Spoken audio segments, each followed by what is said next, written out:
Assalamualaikum warahmatullahi wabarakatuh. Perkenalkan, nama saya Syahrul Ramadan. Saya dari Prodi Teknik Industri. Saya akan menjelaskan tentang hadis Arba'in yang bertema kesucian itu separuh dari iman. Teman-teman, pernah gak sih kita rajin sholat tapi masih gampang marah? Atau ibadah jalan tapi hati terasa kotor?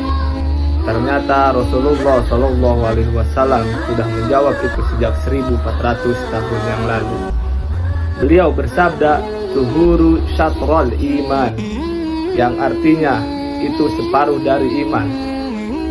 Hadis ini diriwayatkan oleh Abu Malik Al-Haris bin Ashim Al-Asy'ari radhiyallahu anhu dan dicatat dalam hadis riwayat Muslim. Rasulullah SAW bersabda bahwa kesucian itu adalah separuh dari iman. Artinya, Islam tidak hanya bicara soal ibadah yang dilihat, tapi juga tentang kebersihan lahir dan batin.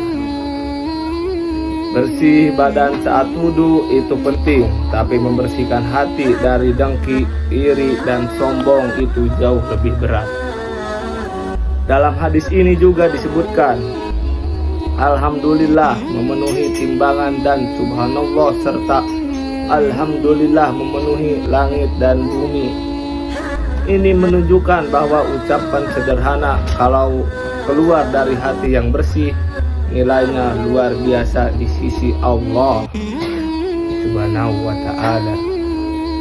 Kadang kita merasa zikir itu sepele, padahal di akhir nanti justru itu yang memberatkan timbangan kita.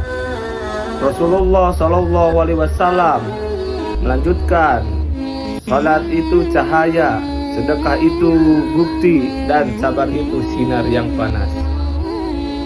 Kenapa sabar itu disebut panas? Karena sabar itu berat, menahan emosi, menahan ego, menahan dendam itu tidak nyaman, tapi justru disitulah nilainya. Salat menerangi hidup kita, sedekah membuktikan iman kita, dan sabar menguatkan jiwa kita. Lalu Rasulullah SAW bersabda, Al-Quran bisa menjadi hujah bagimu atau justru hujah atasmu. Artinya, Al-Quran bisa membelamu di akhirat atau kita membacanya, memahami dan mengamalkannya. Tapi bisa juga menjadi saksi yang memberatkan kalau kita tahu isinya, tapi tidak mau menjalankannya. Dan penutup hadis ini sangat dalam. Setiap orang berangkat di pagi hari menjual diri, ada yang membebaskan dirinya, ada pula yang membinasakannya. Setiap hari kita menjual diri kita dan amal dan ucapan dan pilihan hidup. Sekian dari saya. Wassalamualaikum warahmatullahi wabarakatuh.